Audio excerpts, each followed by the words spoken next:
Olá, tudo bem? Pessoal, hoje nós vamos dar continuidade ao nosso conteúdo, né? Nós vimos falando alguns conceitos importantes sobre a perícia contábil e hoje, especificamente, nós vamos começar a abordar a legislação pertinente ao perito contador. De forma indiretamente, nós já abordamos isto aí para trás, nos vídeos anteriores. Basta a gente retornar e verificar que nós já falamos sobre isso, tá certo? Mas agora nós vamos, de certa forma, a partir de hoje, né, nos próximos encontros, aí, 2 encontros, talvez 3 no máximo, pontuar a legislação. Nós vamos focar na legislação. Então, nós vamos focar basicamente na legislação profissional, ou seja, as normas do Conselho Federal de Contabilidade na atuação da perícia e do perito contador e especificamente no Código de Processo Civil, que é o que nos interessa também. Beleza? Então, vamos lá. Então, como eu disse no início, né, a gente retornar, a gente vai buscar essa informação, a gente vai ver que eu falei isso em algum momento. No início nós tínhamos diversas resoluções do Conselho Federal de Contabilidade acerca das normativas, das diretrizes da profissão de perito contador. Então nós tínhamos aí, vamos contar aqui, ó, 1, 2, 3, 4, 5, 6, 7, 8, 9, 10, 11, 12 resoluções que tratavam da perícia e do perito contador. Tá? Em 2009, em 2010 especificamente, entrou em vigor 2 resoluções, a 1243 e a 1244 de 2009, que vieram, de certa forma, condensar essas 12 resoluções em apenas 2. Uma ficou a NBC-TP 01, que trata da perícia, e a outra a NBC-PP 01, que trata da perícia contábil. Certo? Então, consolidou-se essas 12 resoluções em apenas 2. Depois das suas necessidades de atualização, essas 2 foram revogadas em função especificamente do novo Código de Processo Civil, tá certo? Nós temos agora em vigor a NBC-PP 01, que trata do perito contador, e a NBC-TP 01, que trata da perícia contábil, essas 2 em vigor. Nós temos também o exame de qualificação técnica, que nós já falamos também em vídeos anteriores. Então, nós não vamos retornar à discussão do exame de qualificação técnica, porque nós já falamos sobre ela, certo? O que nos importa aqui, basicamente, são essas 2 resoluções do Conselho e o Código de Processo Civil, beleza? Lembrando que o Código de Processo Civil ele é genérico, eu já disse isso, a gente pode buscar aí, ele é genérico, né? Ele atua, né, com conceitos genéricos para todas as áreas de conhecimento, porque elas todas demandam perícia. Então nós pensamos desse Código de Processo Civil aquilo que nos interessa, aquilo que nos é importante, relevante e trazemos para o nosso universo de trabalho, que é a perícia contábil. Beleza? Então vamos pegar a NBC-PP 01, que trata do perito contador, tá certo? Vamos apresentar ela. Nós vamos ver que ela não tem nada de diferente do que nós já falamos ao longo desse início de curso, tá certo? Então nós temos que o objetivo dela é estabelecer regras de conduta para a atuação do contador como perito, seja na área judicial, extrajudicial ou arbitral. Então, como ele deve se comportar, se portar, o profissional, né? Aí apresenta o conceito, o perito é o contador regularmente registrado no conselho, né, de classe, no caso aqui contabilidade, certo? Que exerce a atividade pericial de forma pessoal, devendo ser profundo conhecedor por suas qualidades e experiências na matéria periciada. Então, o que ele quer dizer aqui? Para você ser perito, você tem que ter registro. Então, você tem que ter feito o exame de suficiência, paralelamente o exame do EQT. Né? De forma pessoal, ou seja, a pessoa física apenas que exerce a perícia. Vamos resgatar os conceitos. E sendo um profundo conhecedor, ou seja, um expert na matéria a ser periciada. Tá certo? Nós temos aí alguns conceitos. Né? Perito oficial é investido na função por lei e pertence ao órgão social do Estado, destinado exclusivamente de perícia que exerce atividade por profissão, perito do juízo, que é o nosso caso aqui, é nomeado pelo juiz, árbitro, autoridade pública ou privada para exercício da perícia contábil, e o perito contador assistente é o contratado e indicado pela parte em perícias contábeis. Lembrando que o perito do juízo, ele tem que ser independente, recai sobre ele todos os preceitos de impedimento de suspeição e que, em função do Código de Processo Civil não apresentar especificamente esses impedimentos de suspeição à pessoa do perito, mas ele ser uma personificação do juiz, nós trazemos por analogia extensiva os impedimentos de suspensão para a pessoa do perito, sendo a responsabilidade pelo pagamento dos honorários deste profissional seguindo as 3 regras básicas. Quem pede a perícia que vai pagar, o juiz determina quem vai pagar, ou ele pode determinar um rateio entre as partes para que os honorários sejam pagos. Já o perito assistente, ele é contratado pelas partes, não recai sobre ele os aspectos de impedimento e suspensão, e o responsável pelo pagamento dos seus honorários é a parte que o contrata. Ambos têm que ter registro no conselho de classe e estarem aprovados também no exame de qualificação técnica. Beleza, então esses são conceitos básicos importantes que determinam, vamos dizer assim, as características mínimas para a execução de perícias contábeis ou assistência técnica. O perito deve comprovar a habilitação como perito contábil por meio de certidão de regularidade contábil emitida pelo CRC. Essa certidão foi instituída pela Resolução 1402. O objetivo é demonstrar que o profissional está em contas registrado no Conselho. Na petição de aceite de trabalho, o perito deve anexar essa certidão também conjunto com laudo ou parecer. Então é simplesmente uma forma de você comprovar a sua habilitação profissional. Você está inscrito num órgão de classe, no caso nosso, no Conselho Regional de Contabilidade. Certo? Como eu disse, impedimento de suspeição. Nós vamos ver, mais uma vez, que tanto o Código de Ética como o Código de Processo Civil eles se comunicam, eles se conversam. Ou, se preferirem, o Código de Ética, Código de Ética não, a norma brasileira de contabilidade, a NBC-PP 01 e a NBC-TP 01, que trata da perícia e do perito, elas vão ser extraídas basicamente do Código de Processo Civil. Tá? Então, um vai estar falando exatamente, as normas profissionais vão estar falando exatamente aquilo que o Código de Processo Civil está falando. Tá? Então, impedimento e suspeição são situações fáticas e circunstanciais que impossibilitam o perito de exercer, eu colocarei aqui, de forma independente, suas funções ou realizar atividade pericial no processo judicial, ou extrajudicial ou inclusive arbitral. Então, é aquilo que eu disse, em situações que você pode comprometer o seu laudo em função de algum tipo de situação que retire a sua independência. Então, para que o perito possa exercer sua atividade com isenção, ou seja, independência, é fator determinante que ele se declare impedido após nomeado ou indicado quando ocorrem situações previstas nesta norma, os itens abaixo, ou conforme prevê o Código de Processo Civil. Como eu já disse, ser amigo íntimo de qualquer uma das partes, inimigo, ser devedor, ser credor, seja cônjuge ou parente, linha reta, colateral até terceiro grau, ou entidade de quais façam parte do pacto societário ou de direção, ser herdeiro presuntivo ou donatário de alguma das partes, os cônjuges, ser parceiro, empregador, empregado de alguma das partes, aconselhar de alguma forma a parte envolvida no litígio, enfim, existem situações previstas no Código de Processo Civil que retiram a independência do perito na realização do trabalho. Se qualquer uma dessas situações ocorrerem, você automaticamente se torna obrigado a se declarar impedido para a realização do trabalho. Você é obrigado a fazer isso. Então, você compromete toda a realização do seu laudo, toda a idoneidade do seu trabalho. Tá certo? Então, isso está previsto nos artigos 144 a 150, se não me engano, do Código de Processo Civil.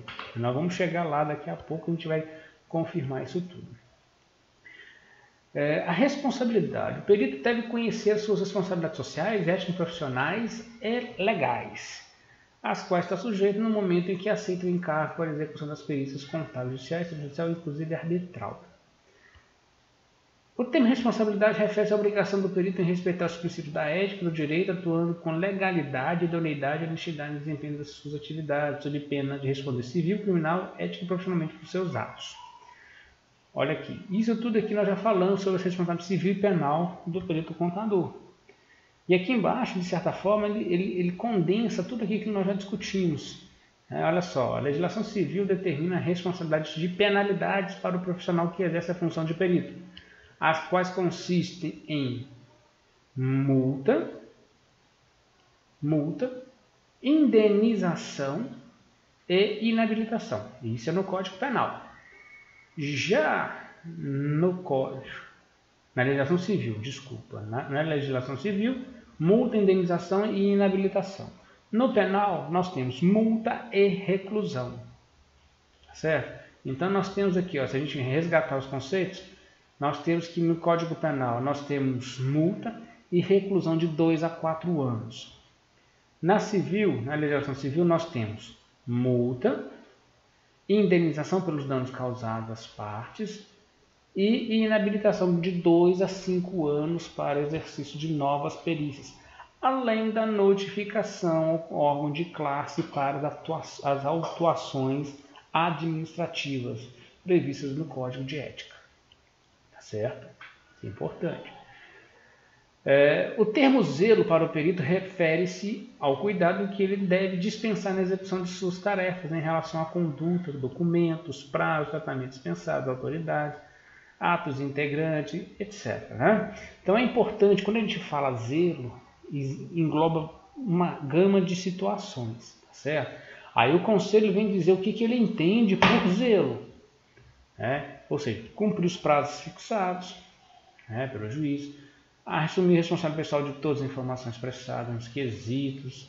Lembra que você, mesmo que você terceirize o seu laudo daquela perícia para um terceiro, você é responsável por tudo que está escrito ali.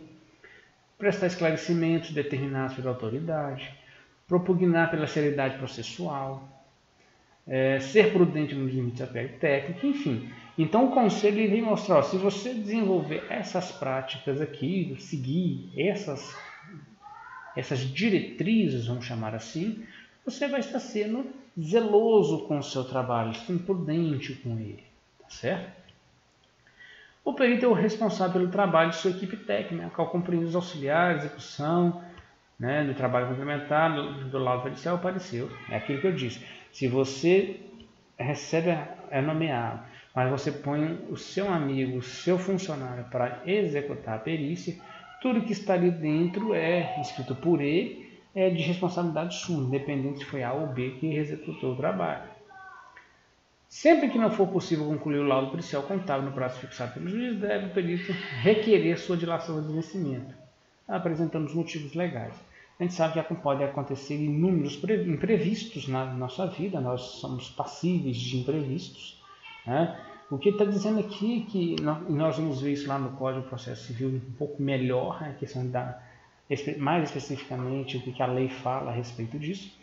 Mas sempre que a gente precisar pedir dilação de prazo, a gente não precisa esperar o prazo acabar. A gente pede um pouco mais de antecedência para que o juiz possa ou não deliberar, né, deferir ou não o meu pedido. Eu não posso deixar para o último dia para pedir a dilação de prazo e de repente o juiz indefere. Aí eu me entro pelo cano.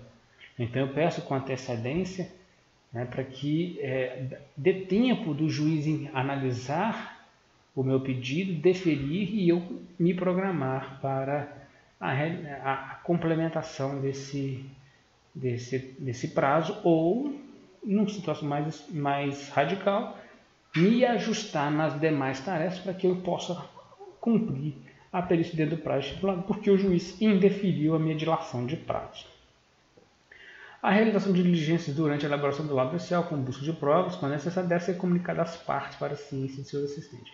Nós vamos ver também no Código de Processo Civil que existe um dispositivo legal que obriga o perito a fazer isso, tá? Mas é importante, né, que todos tenham ciência do que você está fazendo, quando você está fazendo, para que, se eles quiserem acompanhar, eles possam acompanhar, tá? Agora vamos falar da perícia contábil, a NBCTP 01. Então, as normas que vêm regulamentar a atividade pericial. Nós apresentamos o profissional, as normas que regulam o trabalho do profissional. Agora nós vamos apresentar as normas que regulamentam a atividade pericial. Então, essa norma, o objetivo da norma é estabelecer regras e procedimentos técnicos científicos a serem observados pelos peritos quando a realização da perícia contábil, né? No âmbito judicial, mediante esclarecimento de aspectos de fatos litígios, por meio de exame, vistoria, indagação, de investigação, arbitramento, instrução, avaliação e certificação. Por que técnico científico? Lembra lá, a perícia ela é uma tecnologia porque ela tem todo um doutrinamento teórico já publicado, embasando toda a teoria da contabilidade.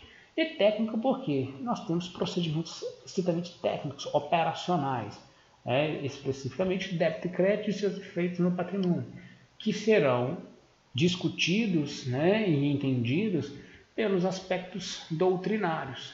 Então, por isso que a perícia estabelece regras, a norma NBCTP 01 estabelece essas normas, procedimentos técnicos científicos para que a perícia flua dentro de padrões mínimos necessários, né? E nós vamos trabalhar basicamente com esses tipos de práticas, vamos chamar assim, para a produção de prova, que é exame, vistoria, indagação, investigação, arbitramento, mensuração, avaliação e certificação. Nós da perícia contábil, 100% de certeza, exame documental, vistoria in loco, indagação e investigação. Os outros, arbitramento, mensuração, avaliação e certificação, raramente nós vamos estar utilizando-se desses mecanismos. Mas esses 4 primeiros, fatalmente, em alguma perícia ou em algumas, você vai estará combinando exame, vistoria e indagação, né? As 3 primeiras, 100%. A investigação, ela vem consequentemente da indagação. Então você tem um conceito, de perícia contábil. Ela constitui um conjunto de procedimentos científicos destinados a levar à instância decisória elementos de prova necessários para subsidiar a justa solução do litígio ou constatação de fato mediante laudo pericial contábil, pode ser técnico contábil, em conformidade com as normas jurídicas e profissionais e com a legislação específica que for pertinente. Então, nada de diferente do que nós falamos lá do início, dos nossos encontros, tá certo? Tudo com base em lastro, documentação, nada na opinião, no juízo de valor.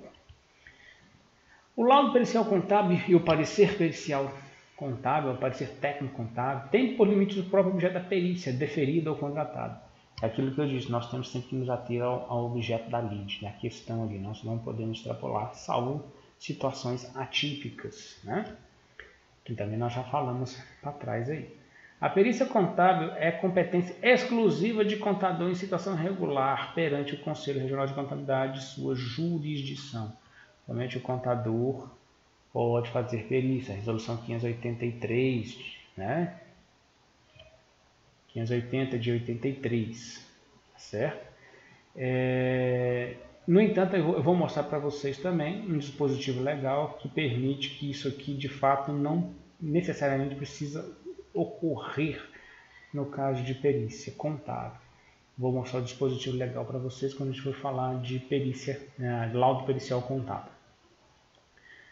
Essa norma vem regulamentar todas as etapas que o perito contador deve seguir para que a perícia se desenvolva de forma adequada. Então, a NBCTP 01 mostra quais são as etapas que a perícia deve seguir para que ela possa fluir de forma natural, sem nenhum problema, ok?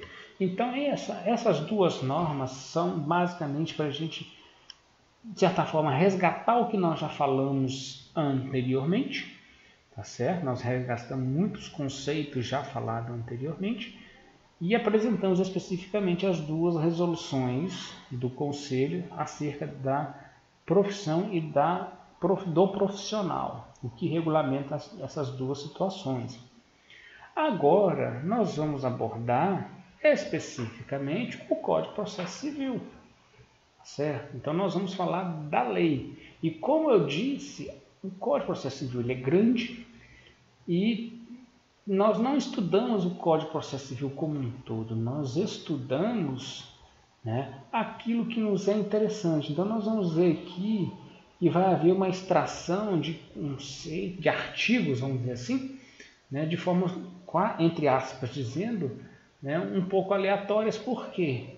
Porque nós vamos extrair aquilo que nos é interessante para a perícia, né? E a perícia no Código de Processo Civil, reforçando, ela é genérica, nós trazemos para a nossa realidade enquanto contadores. Tá? Então nós vamos resgatar, nós vamos pinçar do CPC aquilo que nos interessa. Então, o CPC ele vem regulamentar a atividade do perito como auxiliar eventual da justiça. Olha aqui outro conceito que nós já vimos lá no início.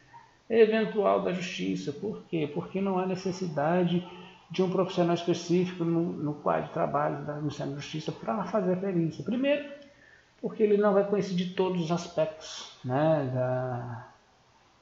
a ser periciado. Segundo, pelo seu próprio custo, né? É um custo de oportunidade desnecessário. Então, quando há necessidade de alguma coisa esporádica, o Poder Judiciário ele busca no mercado alguns profissionais específicos para que esporadicamente ou eventualmente possam realizar esse tipo de trabalho, que é o caso dos peritos contadores, no nosso caso, né? Então ela vem trazer todas essas diretrizes para a realização de perícias, né? E de todas as áreas, inclusive a contábil, seja especificamente na esfera judicial.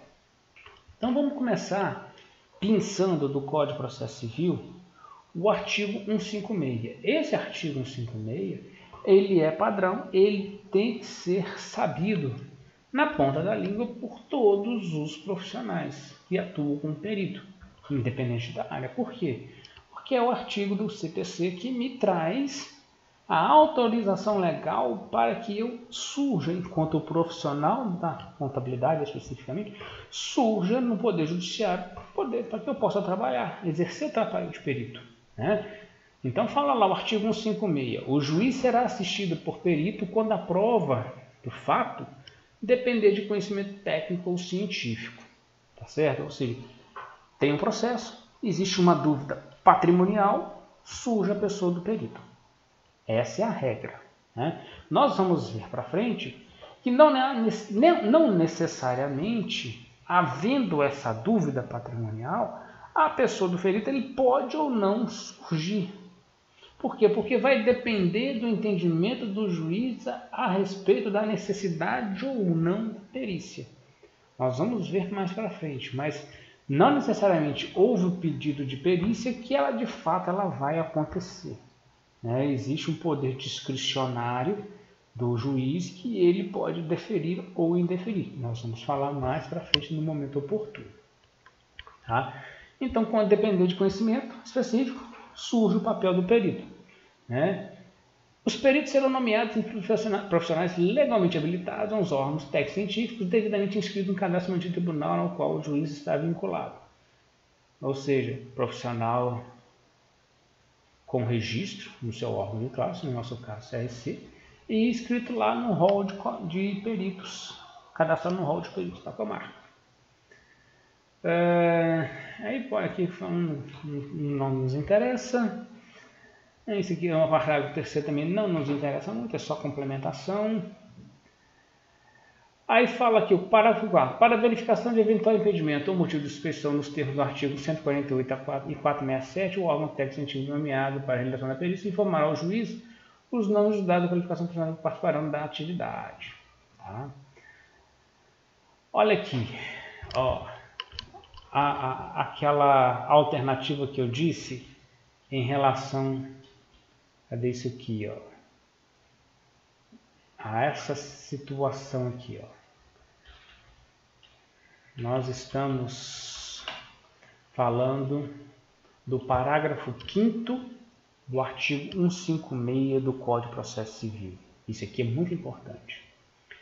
Na localidade onde não houver inscrito no cadastro disponibilizado pelo tribunal, a nomeação do perito é de livre escolha pelo juiz e deverá recair sobre o profissional ou o órgão técnico ou científico comprovadamente detentor do conhecimento necessário à realização da perícia.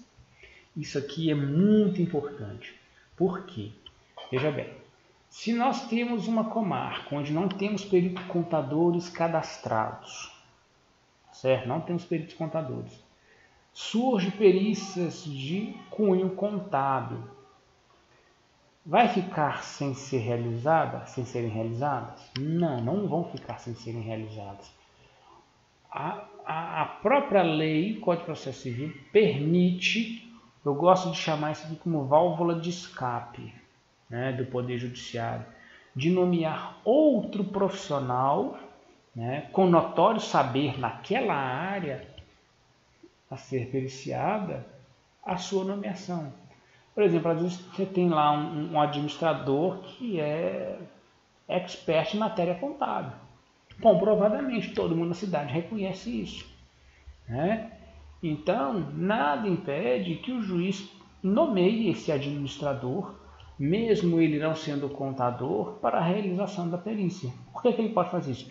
Porque não tem ninguém contador, nenhum contador, né? Então, desde que haja comprovadamente uma pessoa com notório saber, o juiz pode e deverá lançar-se mão do artigo, parágrafo 5º do artigo 156, nomear qualquer profissional com notório saber naquela área, para que a perícia possa ser realizada. Isso aqui é importante, tá certo? Preste atenção aqui. Nós temos o artigo 157. 157, nós já falamos dele para trás, né? 157 fala que o perito tem o dever, olha a palavra, dever, então o perito é obrigado a cumprir o ofício no prazo que ele designar o juiz, empregando toda a sua diligência, podendo excusar-se do encargo, alegando motivo legítimo. Então, o artigo 157 fala, olha, você foi nomeado, você tem a obrigação, tá certo?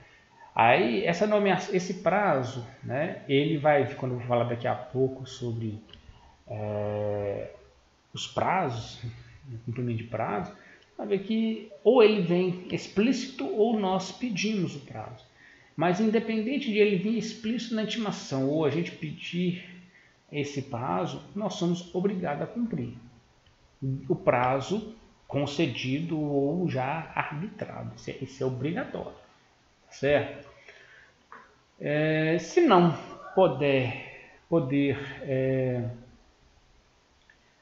não poder realizar, você faz a sua escusa, alegando o seu motivo, tá?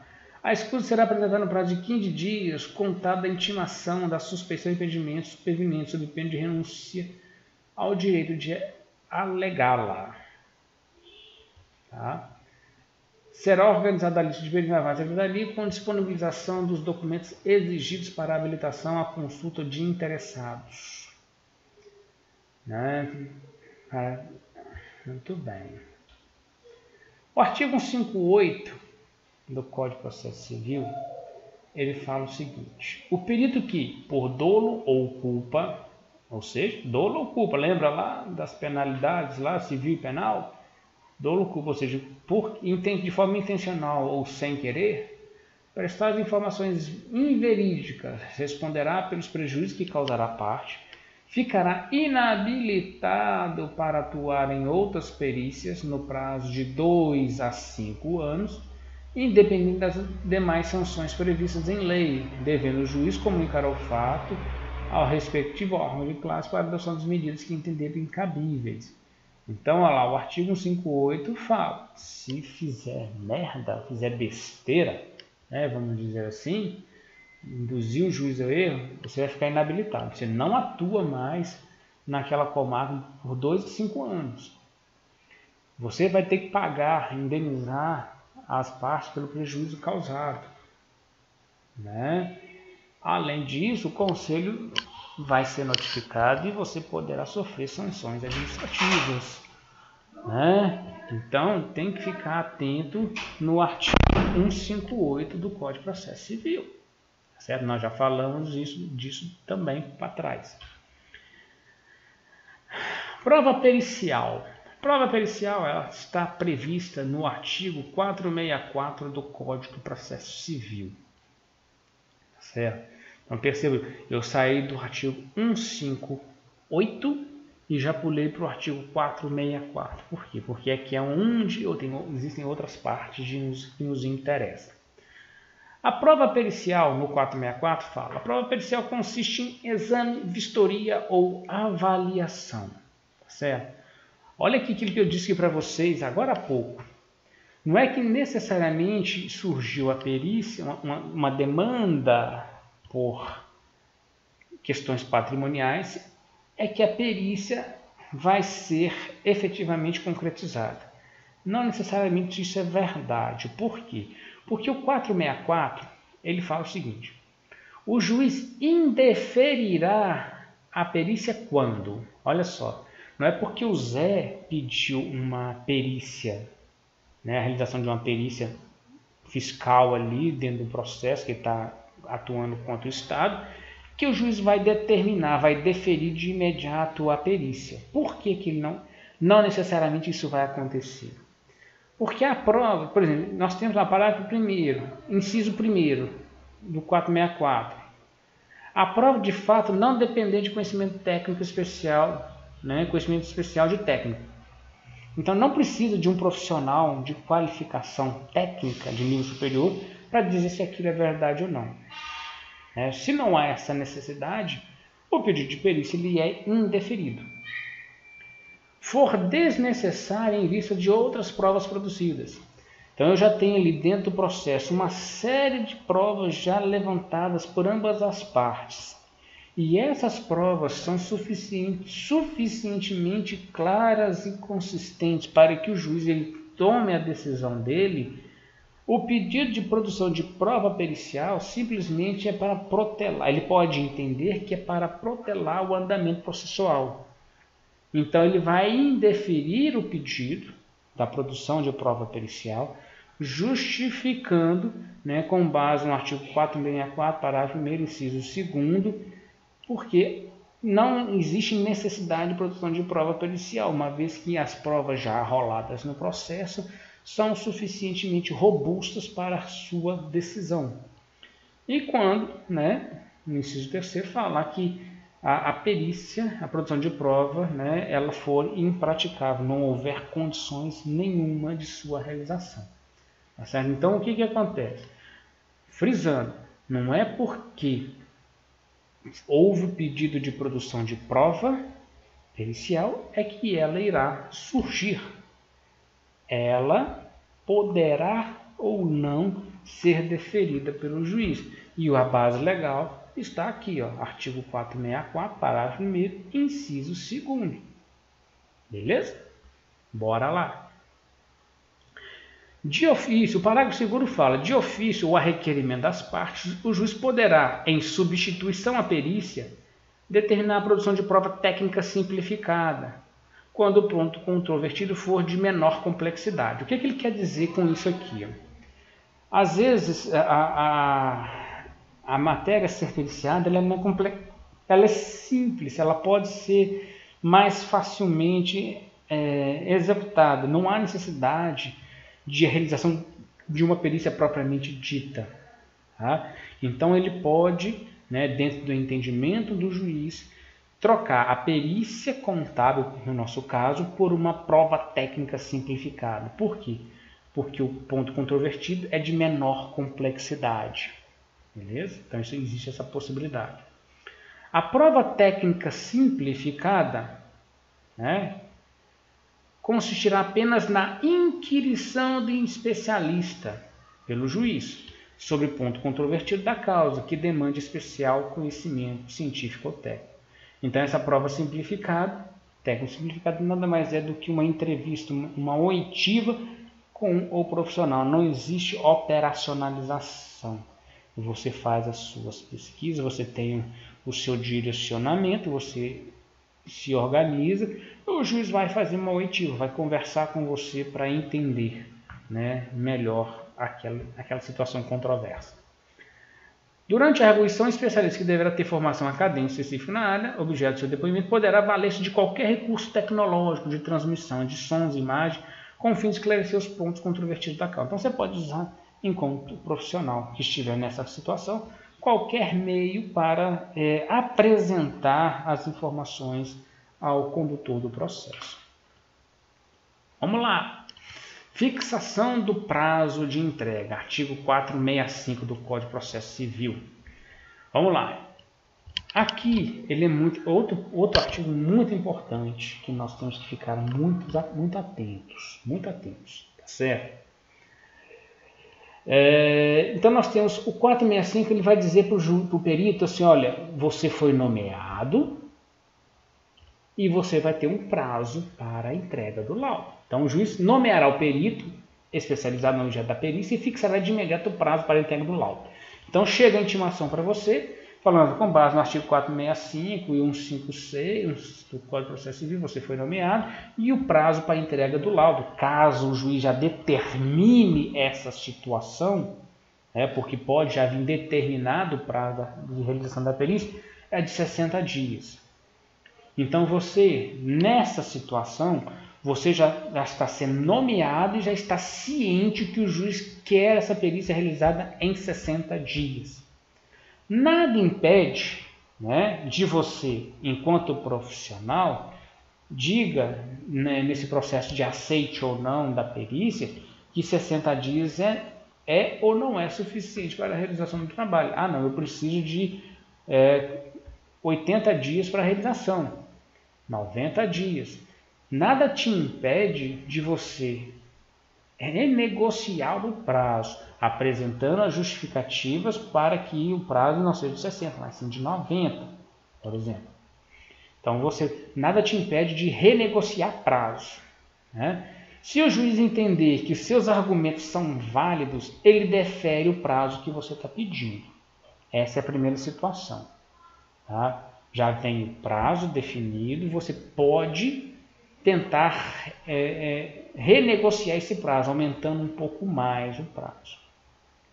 Ou a segunda situação que pode acontecer, vem intimação sem prazo estabelecido, não se menciona prazo.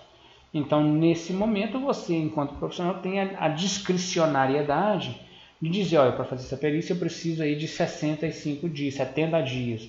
Então, você já fala na sua petição de aceite que o prazo de realização dessa perícia é de 70 dias e o prazo será contado a partir do dia 15 de novembro de 2020 ou a partir do momento que os documentos estiverem de posse do perito. O juiz, provavelmente, fatalmente, se ele não determinou o prazo, ele vai deferir aquilo que você disse, certo? Mas, de qualquer maneira, em qualquer uma dessas duas situações que eu disse para vocês, o cumprimento do prazo ele é obrigatório, ok? Ele é obrigatório. Aí você tem o parágrafo 1º.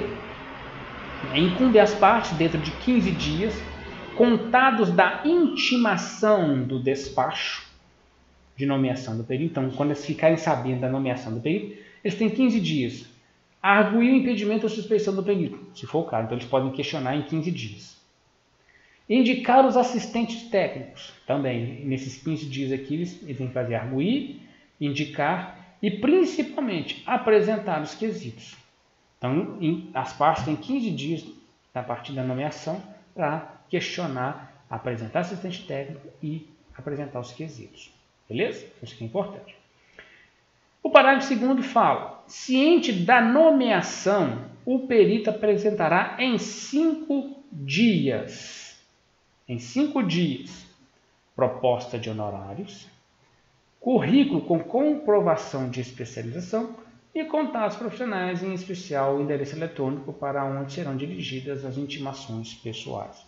Então, em 5 dias, nós temos que nos manifestar apresentando aí